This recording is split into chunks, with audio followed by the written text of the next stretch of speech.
లో రాష్ట్ర క్యాబినెట్లోనే ఎప్పుడైతే అన్నమయ్య జిల్లా రాయచోటి కేంద్రం మదనపల్లికి తరలిస్తున్నారనేటువంటి విషయం తెలిసిన మరుక్షణంలోనే గౌరవ యువ నాయకులు మంత్రివర్యులు మండిపల్లి రాంప్రసాద్ రెడ్డి గారు కన్నీటి పర్వంతమై క్యాబినెట్ మీటింగ్లోనే భావోద్వేగానికి గురై మా ప్రాంతం వెనుకబడినటువంటి ప్రాంతం, మా ప్రాంతం అభివృద్ధి చెందాలంటే మాకు జిల్లా తప్పనిసరిగా ఉండాలి సార్ అని చెప్పి మాట్లాడి బయటకు వచ్చి కన్నీటి పర్వంతమై రాయచోటి నియోజకవర్గ ప్రజలందరికీ కూడా పెద్ద మనసుతో క్షమాపణ చెప్పాడు. క్షమాపణ చెప్పినటువంటి వ్యక్తికి ఈరోజు ప్రతిపక్షంలో ఉన్నటువంటి వైఎస్ఆర్ కాంగ్రెస్ పార్టీ తాడేపల్లిలో ఉన్నటువంటి జగన్మోహన్ రెడ్డి గారు ఏ విధంగా దూకుడుగా ఉన్నటువంటి యువకులు మండిపల్లి రాంప్రసాద్ రెడ్డి గారిని రాజకీయంగా ఏ విధంగా దీన్ని అడ్డుకట్టు వేయాలని చెప్పేసి ఒక అస్త్రం దొరికింది. రాష్ట్రమంతా ఆయన పైన విరుచుకుపడండి అని చెప్పేసి రాష్ట్ర వ్యాప్తంగా వైకాపా తాడేపల్లి కార్యాలయంలో ఇచ్చిన పిలుపు మేరకు ఈరోజు ఆయన పైన అనేక రకాలుగా ముసలి కన్నీరు కారుస్తారనడం, మోసం చేశారనడం, జిల్లా కోసం మంత్రి పదవిని తీసుకున్నాడని మాట్లాడడం సిగ్గుచేటంటే కనీసం మహిళలను కూడా చూడకుండా, ఆడబిడ్డలను కూడా చూడకుండా కుటుంబ సభ్యులను సైతం అసత్యంగా అన్యాయంగా సోషల్ మీడియాలో ఫేక్ ఐడీలు క్రియేట్ చేసుకొని విచ్చలవిడిగా మాట్లాడేటువంటి ద్వంద్వ వైఖరి మానుకోవాలి. విమర్శ చేయాలి, ప్రజాస్వామ్యబద్ధంగా విమర్శ చేయాలి, స్వాగతిస్తాం. అంతేగాని ఇష్టం వచ్చినట్టుగా కుటుంబ సభ్యుల పేర్లతోటి కుటుంబ సభ్యులు మహిళలను కూడా చూడకుండా ఇంత అన్యాయంగా మాట్లాడితే మాత్రం చూస్తూ ఊరుకోం. జిల్లా పోయిందనేటువంటి బాధ మీకు ఎంత ఉందో అంతకన్నా రెట్టింపుగా మాకు అదే బాధ ఉంది. విధి లేని పరిస్థితుల్లో మనమందరం కూడా ఈరోజు బాధపడుతున్నాం. ఈ మధ్య కాలంలో శ్రీకాంత్ రెడ్డి గారు మాట్లాడుతూ ఈ జిల్లా పోతుందనే విషయం నాకు 2 నెలల కిందటమే తెలుసు అని మాట్లాడినారు. అయ్యా శ్రీకాంత్ రెడ్డి గారు, జిల్లా పోతుందనే విషయం మీకు 2 నెలల కిందట తెలిసినప్పుడే మీరు ఏం చేస్తూ ఉన్నారు? ఈ ప్రాంతంలో ఉన్నటువంటి ప్రజలందరినీ కూడా ఒక అఖిలపక్ష కమిటీ వేసుకొని జిల్లా వెళ్ళిపోతుంది స్వామి, రండి కూర్చుందాం, ఏకతాటి పైన ఒక అభిప్రాయం చేసుకొని గౌరవప్రదంగా ముందుకు పోదామని ఎందుకు మీరు మాట్లాడలేదు? ఎందుకు మీరు ఆ రోజు ధర్నాలు ర్యాలీలు చేయలేదో ఒకసారి ఆత్మ పరిశీలన చేసుకోవాలి. మేము చెప్తున్నాం, నిన్న రోజున వైఎస్ఆర్ కాంగ్రెస్ పార్టీ వాళ్ళు అన్నమయ్య ఆత్మఘోష అనే పేరుతోటి ఒక ర్యాలీ చేసినారు. డీజేలు పెట్టుకొని బ్రహ్మాండంగా డీజేలతో స్టెప్పులు వేసుకుంటూ, ఆడుకుంటూ, నవ్వుకుంటూ, చిందులు వేసుకుంటూ పురవీధులలో మీరు చేసినటువంటి ర్యాలీ వైఎస్ఆర్ కాంగ్రెస్ పార్టీకి తగదు. ఎస్, పాత్రికేయ సమావేశంలో ఏమో ఆయనేమో చాలా బాధగా దీనంగా ఈ జిల్లాను నేనే కాపాడాడని చెప్పి మాట్లాడతాం. పాత్రికేయులు లేనప్పుడేమో పార్టీ కార్యాలయం దగ్గర మా దగ్గర ఫోటోలు ఉన్నాయి, చూపిస్తాం, చూడండి ఒకసారి. ఎంత బ్రహ్మాండమైనటువంటి నవ్వు, ఎంత ఆనందం అంటే పైకి ఏమో మీరు బాధపడినట్టు నటించాలా, లోపల మాత్రం దీన్ని పూర్తి స్థాయిలో నాకు చాలా అన్యాయం జరిగిందని చెప్పే విధంగా మాట్లాడేటువంటి పరిస్థితి మంచిది కాదు. మేము ఒకటే చెప్తున్నాం, జిల్లా అభివృద్ధి సార్ మేము స్వాగతిస్తున్నాం. ప్రస్తుతం ఉన్నటువంటి ఇది వరకు జరిగినటువంటి అన్నమయ్య కలెక్టరేట్ గురుకులం ఆడబిడ్డలది, ఎస్సీ ఎస్టీ సాంఘిక సంక్షేమ శాఖ హాస్టల్ ఆడబిడ్డలది, ఎస్సీ ఎస్టీ కార్పొరేషన్ ద్వారా నిధులతో కట్టినటువంటి ఎస్సీ ఎస్టీ హాస్టల్ కలెక్టరేట్ కార్యాలయం, పక్కన ఉన్నటువంటి ఎస్పీ కార్యాలయం ఎవరిది? పాలిటెక్నిక్ కళాశాల, పాలిటెక్నిక్ హాస్టల్. పేద విద్యార్థులు ఈరోజు ఎక్కడైతే వృత్తి విద్య నైపుణ్య కోర్సులు పెట్టుకొని తద్వారా వాళ్ళు బాగా ఆర్థికంగా అభివృద్ధి చెందాలనే ఉద్దేశంతో హాస్టల్ పెడితే దాన్ని ఎస్పీ కార్యాలయం చేసేస్తాం. పక్కన ఉన్నటువంటి రాజంపేట రోడ్లో ఉర్దూ కళాశాలను సైతం ఉర్దూ కళాశాల ఆడబిడ్డలకు ఆ కళాశాలను వాళ్ళకు అప్పగించకుండా ఈరోజు వివిధ పద్ధతులు వివిధ ప్రభుత్వ కార్యాలయాలకు వాడుకున్నాం. పక్కన ఉన్నటువంటి టీటీసీ హాస్టల్, అదే 4 కులాల దగ్గర నుండి టీటీ హాస్టల్ దాన్ని మున్సిపల్ పార్కు చేస్తున్నావు. పేద విద్యార్థులకు విద్యను దూరం చేయటువంటి కుట్ర కాదా? నేను ఒకటే శ్రీకాంత్ రెడ్డి గారికి విజ్ఞప్తి చేస్తున్నాను. అంటే వైఎస్ఆర్ కాంగ్రెస్ పార్టీ కార్యాలయం కట్టుకోవడానికి మీకు నిధులు నియామకాలు దాదాపు రాచరికంలో కట్టుకున్నట్టుగా గాలివీడు రింగ్ రోడ్డు దగ్గర కోట్ల రూపాయలు ఖర్చు పెట్టి మీ యొక్క కార్యాలయాన్ని కట్టుకున్నారే. ప్రభుత్వ కార్యాలయాలు కట్టడానికి కలెక్టరేట్ కార్యాలయము, ఎస్పీ కార్యాలయము, వివిధ పద్ధతుల్లో ఉండేటువంటి ప్రభుత్వ కార్యాలయాలు కట్టించడానికి మీకు నిధులు ఎందుకు లేవు? ఇంకొకటి ఏమంటారు, ఈ ప్రాంతంలో మేము బ్రహ్మాండమైన అభివృద్ధి చేసినామంటారు.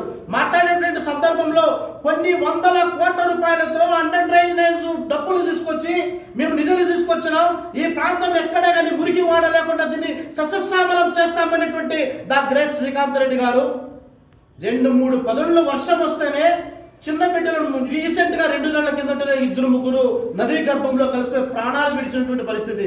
అభివృద్ధి జరిగిందంటారా? జిల్లా కేంద్రం విషయానికి వస్తే మీ గుండె పైన చేయి వేసుకొని చెప్పండి, మేము ఎక్కడికైనా చర్చకు సిద్ధం. ఏది ప్రజాస్వామ్యబద్ధంగా చర్చకు సిద్ధం. జిల్లా ఏర్పాటుకు ముందే ఒక పథకం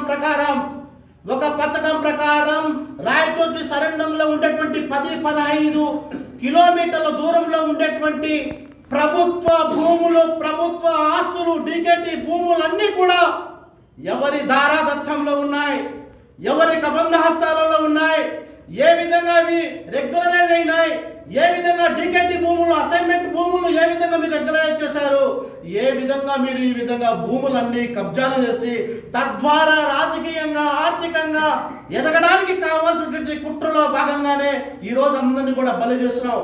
రాయచోటులో జిల్లా రాకముందు 1 సెంటు భూమి కొనాలంటే 2 లక్షలు 3 లక్షల రూపాయలు, 2-3 లక్షల రూపాయల ఆస్తిని 20 లక్షలు 30 లక్షల రూపాయలకు అమ్ముకోగలిగినారు. 20-30 లక్షల రూపాయల ఆస్తిని 2 కోట్ల రూపాయలకు అమ్ముకోగలిగినారు. అంటే ఈ ప్రాంతంలో ఎవరే కానీ బీద, బిక్కి, ఎస్సీ, ఎస్టీ, బీసీ, బహుజన ప్రజాస్వామ్య పీడిత బిడ్డలు కోట్లాది రూపాయలు తీసుకొచ్చి ఎక్కడ ఇల్లు కట్టుకుంటారు స్వామి మీ పరిపాలనలో? ఒకసారి ఆలోచన చేయి.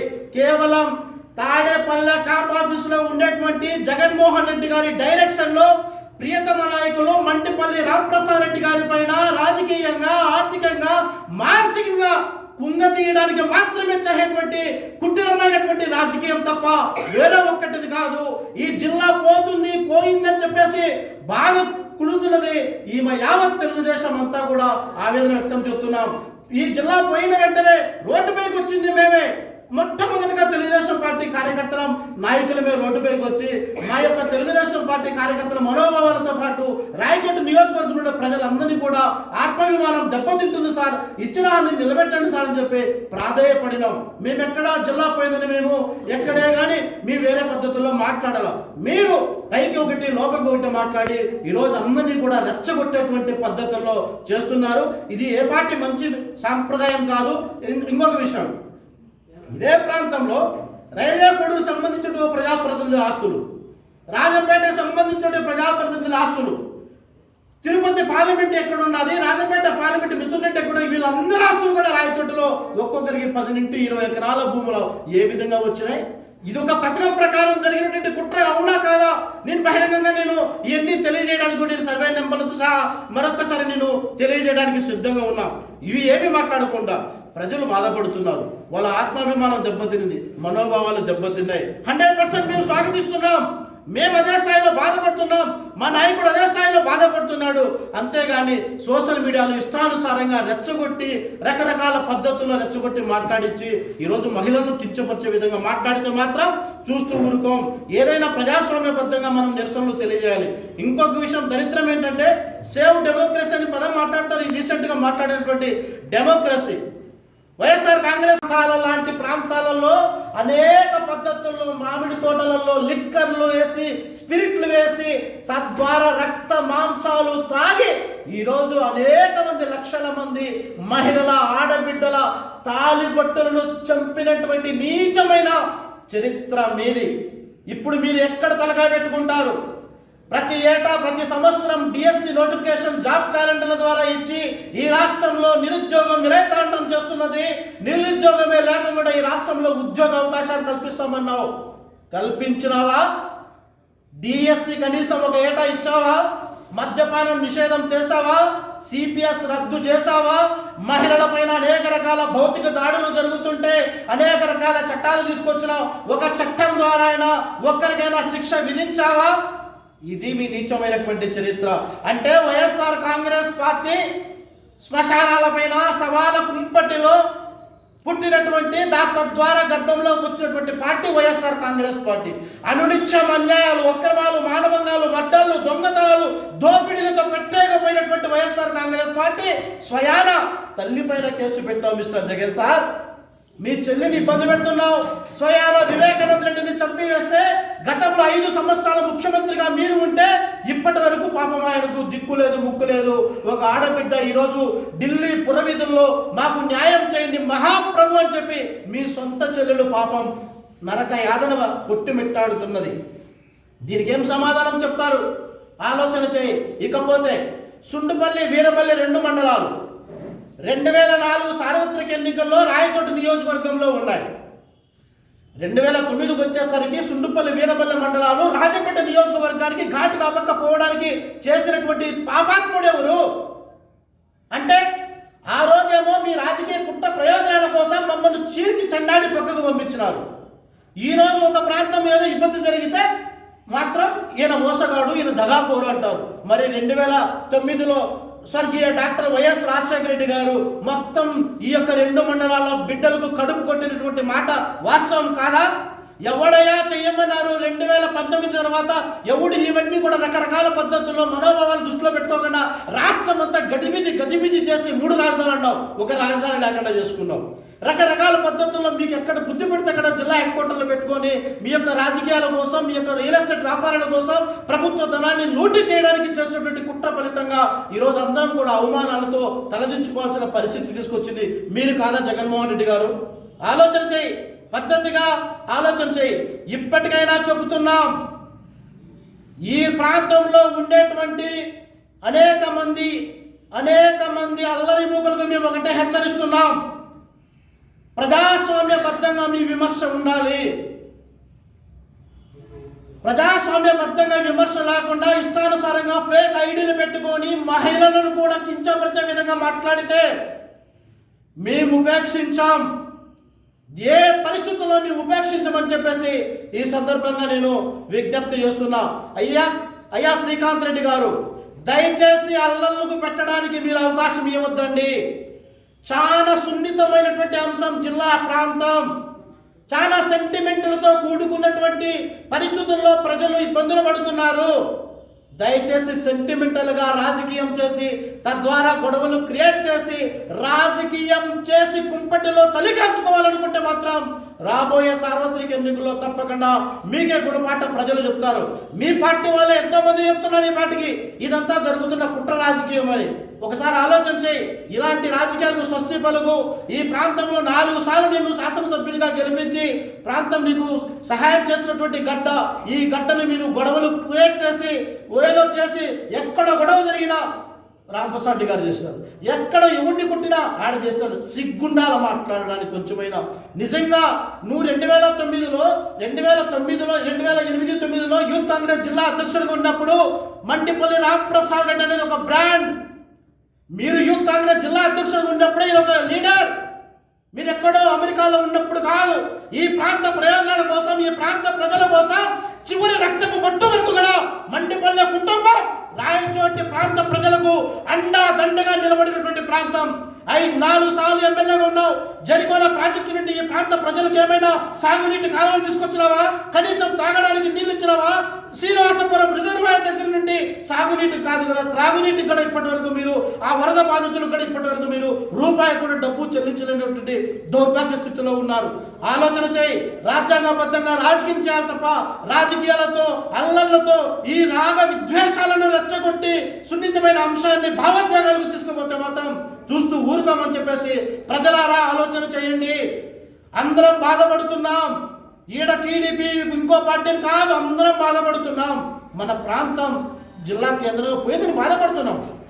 దీన్ని క్యాష్ చేసుకొని రాంప్రసాద్ రెడ్డి గారిని అన్యాయంగా మానసికంగా వేధించాలనుకుంటే మీరు ఎంత తొక్కబడాలని చూస్తే టెంపరీగా మానసికంగా మా మనసులో బాధ కలగచ్చేమో కదా, ఒక్కసారి ఆ తొక్కబడినటువంటి వృక్షమై పెద్ద కొత్తదైతే కూకుడి వేళ్లతో సహా మిమ్మల్ని అందరినీ కూడా విమర్శించేటువంటి నోళ్లను అభివృద్ధి చేసి చూపించేటువంటి సత్తా మండిపల్లి రామప్రసాద్ రెడ్డి గారికి ఉంది. తెలుగుదేశం పార్టీ అదే విధానంతో కూడా ఈ ప్రాంత ప్రయోజనాలను మనోబలం దృష్టిలో పెట్టుకొని ఈ ప్రాంతాన్ని అభివృద్ధి చేయడానికి కావాల్సినటువంటి ఆర్థికమైనటువంటి వనరులను సమకూర్చుకోవడానికి ప్రణాళిక రూపొందించుకుంటున్నాడు. మౌనంగా ఉన్నాడు రాముడు అనుకుంటున్నారేమో. మీ విమర్శ అంతా కూడా సద్విమర్శగా తీసుకొని మీరు మాట్లాడే ప్రతి మాటను స్వాగతించుకుంటూ ఈరోజు ఆ యొక్క బాధను దిగమింగుకుంటూ ఏ విధంగా నా ప్రాంత ప్రజలను అభివృద్ధి చేయాలి, ఏ పరిశ్రమలు నా ప్రాంతానికి తీసుకురావాలి, ఏ పద్ధతులు నా ప్రాంతాన్ని నా ప్రజలను నేను బాగు చేసుకోవాలని రూపొందించుకుంటున్నటువంటి ప్రణాళిక మీరు విమర్శ చేసుకోండి, మాకు అభ్యంతరం లేదు.